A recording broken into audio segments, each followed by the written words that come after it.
Welcome to Chapter 20 of The Divide. Please like and subscribe. As Julia tiptoed down the stairs and through the school, the night seemed unusually quiet. Every step, every breath felt like there was a megaphone attached to it. Julia was dressed in dark clothes with a hoodie covering her face.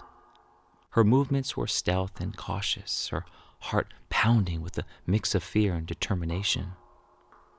Reaching the ground floor, Julia paused, her eyes adjusting to the dim light filtering through the tall windows of the lobby.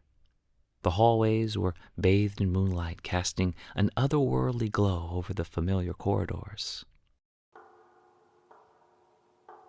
She moved with caution, her footsteps soft against the cold floor as she made her way to the staircase that went down below.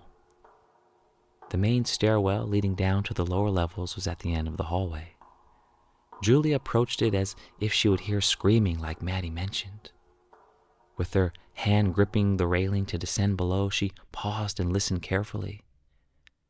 But she heard nothing. Slowly, she crept down into the barely lit stairwell, the air growing cooler, the light dimmer and dimmer, and the silence thicker with each step. At the bottom, she faced the door to the restricted area. It was plain, unmarked, but the electronic lock beside it hummed with an eerie sound that spoke, "Do not enter." Julia pulled out the key card. For a moment, she hesitated, the reality of what she was about to do settling in. What if she was caught?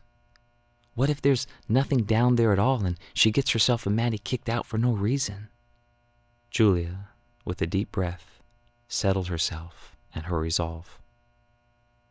She then swiped the card. The lock beeped, a soft sound in the darkness, and the door clicked open. Julia pushed it gently, the door swinging without a sound on well-oiled hinges. Beyond lay a hallway which seemed to swallow the already dimmest of light from the stairwell. She stepped through the threshold, the door closing behind her with a hushed whisper, leaving her alone with the shadows. She paused for a moment, allowing her eyes to adjust, her breathing the only sound in the vast emptiness. The air, it was stale, carrying whispers of chlorine mixed with something else, something she couldn't quite place. Her heart was a drumbeat in her chest as she slowly ventured further, her eyes beginning to pick out shapes in the dark. Her mind raced with what she might find hidden in the depths of eminence. Julia had brought a small flashlight, which she was hesitant to use to this point. It would be an obvious beacon to anyone who was around. Yet, with the complete darkness and quiet of her surroundings, she decided to click it on. Julia moved with the caution of a cat in a back alley. Her footsteps were now muffled by the soft carpet that lined the hallway, a stark contrast to the cold marble of the floors above. The first room she encountered, she waved her flashlight through its open door. It was a changing room with rows of lockers standing silent guard over empty benches. Further down, a door slightly ajar caught her attention. Inside the room was lit by a ghostly glow of emergency lights, casting shadows over countless whiteboards. They were all covered in tactical diagrams, outlines of buildings, but not the school. Notes were taped all over the walls and scribbled in hurried hands. As Julia entered in further, she could see maps of a city were sprawled out over a few tables, one of which was stained in blood. This wasn't an office or a classroom. It was a strategy room for something more than just games. Julia's heart raced as she continued down the hallway, the implications of what she was seeing piecing together into a puzzle she wasn't sure she wanted to solve. Next, Julia found one large room which was set up as an ER. Beds lined one wall, medical equipment neatly arranged on shelves, and a large red cross painted on the door that stood open. This wasn't for schoolyard scrapes. This was equipped for something far more serious. The corridor then led her to a dull yellow light in the distance. Julia quickly turned off her flashlight. She quietly and cautiously made her way to a vast opened area, the centerpiece of which was a large swimming pool, one that was walled off by a glass perimeter. As she approached, she could see that the water sat still, reflecting the dim lights above like a dark mirror. The pool itself was larger than any she had seen in the school, almost industrial in its size. At one end of the pool there was a distinct entrance. Above it there was a sign that read, "Decontamination Protocol." There sat a small chamber where one would presumably stand to be washed and sanitized. Julia could see hoses, nozzles, and what looked like UV lights, all positioned to ensure no trace of whatever was in the pool would leave with whoever came out. Julia's mind reeled with questions. Why would anyone need such a thing for swimming in the pool? She stood there, shocked, with the only sound her breathing.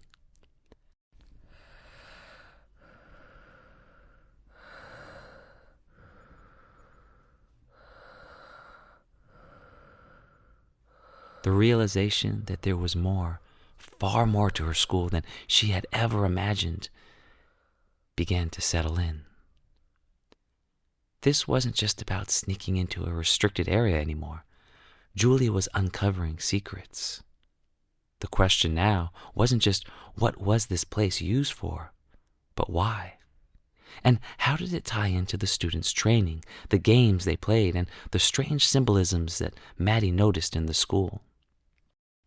This may be my only chance, Julia whispered to herself. She then approached the pool.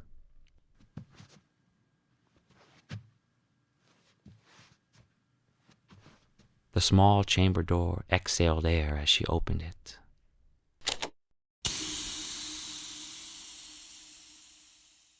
She entered and then removed her hoodie and attire, revealing her swimsuit underneath. She opened the second door of the chamber, the one which led to the pool.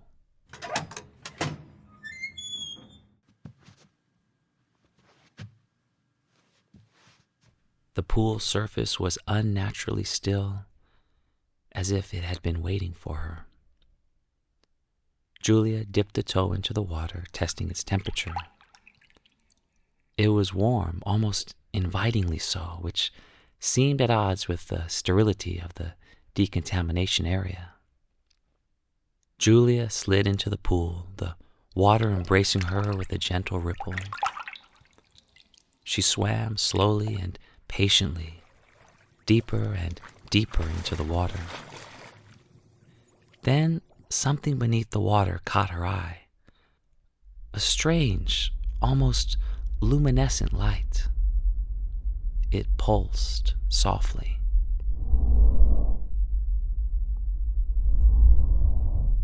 Julia was drawn by this anomaly, almost hypnotically so. She should have thought more. She should have been more cautious, yet for some reason she wasn't. She kicked off to the bottom, her strokes pulling her deeper towards the light. The light grew brighter and brighter.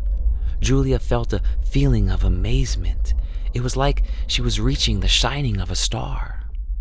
Then, right before she reached the light, a violent force erupted beneath her.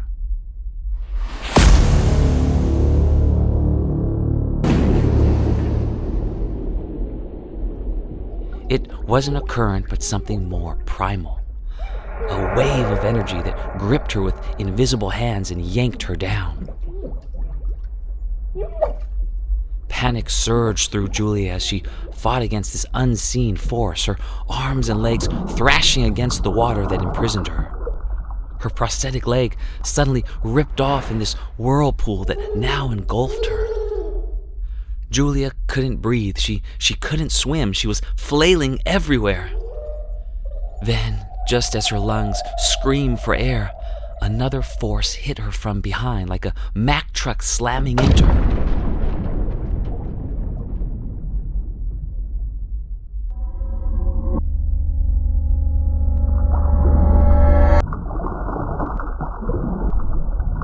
This force propelled her upwards with such speed that she broke the surface of the water with a gasp, her body spinning from the impact. Coughing and disorientated, Julia treaded water, her eyes scanning the surroundings. The room was different. It had transformed.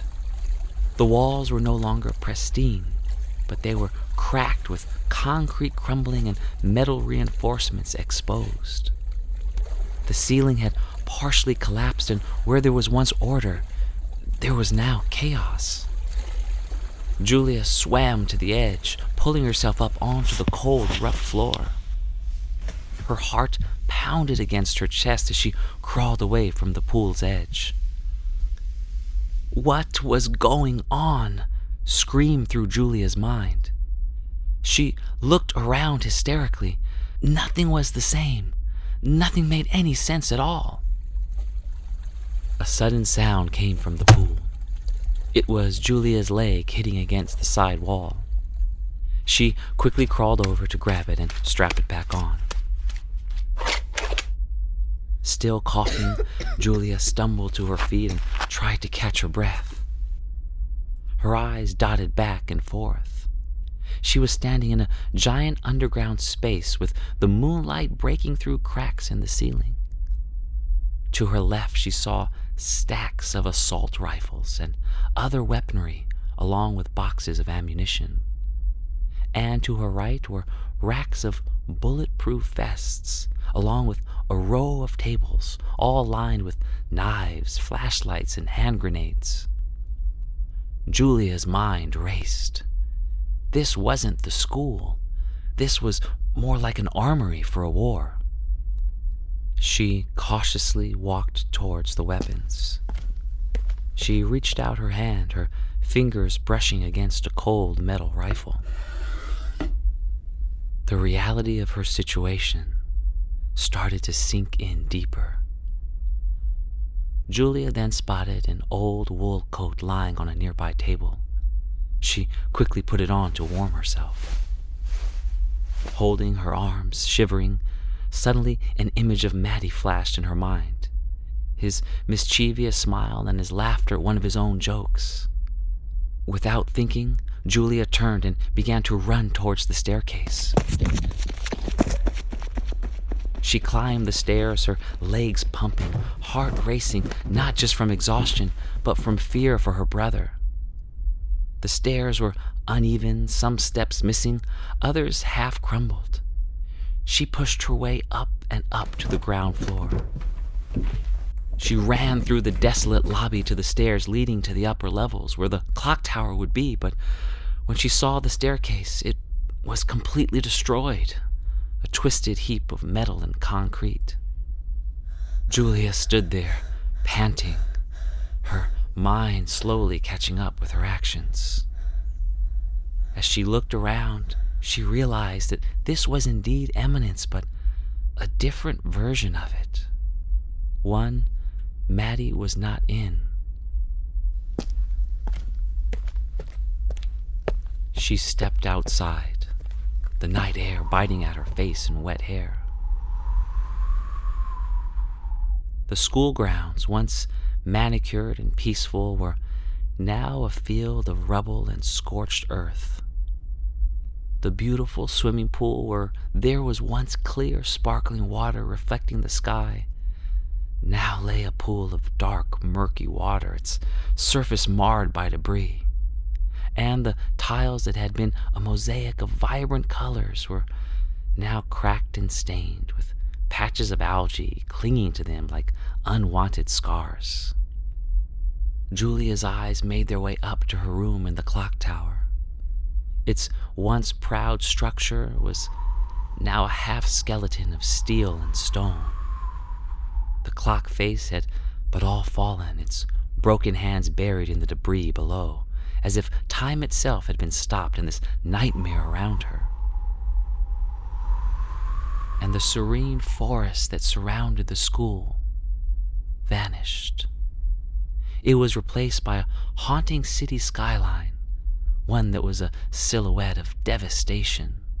Buildings stood like broken teeth against the horizon, their wrangled frames illuminated by fires or distant flashes of explosions. Julia started to hear the faint sound of helicopters cut through the night. Their rotors thrummed in the distance. The reality which Julia knew was now gone. Most in the situation would crumble. Most would feel an overwhelming sense of hopelessness. But Julia is not most. She is not a victim. She is a survivor. And as the helicopter's engines came closer and closer, a defiant spark ignited within her. She would protect her brother Matthew from all of this, whatever this was. And she would uncover the secrets of these intertwined worlds. She would uncover the truth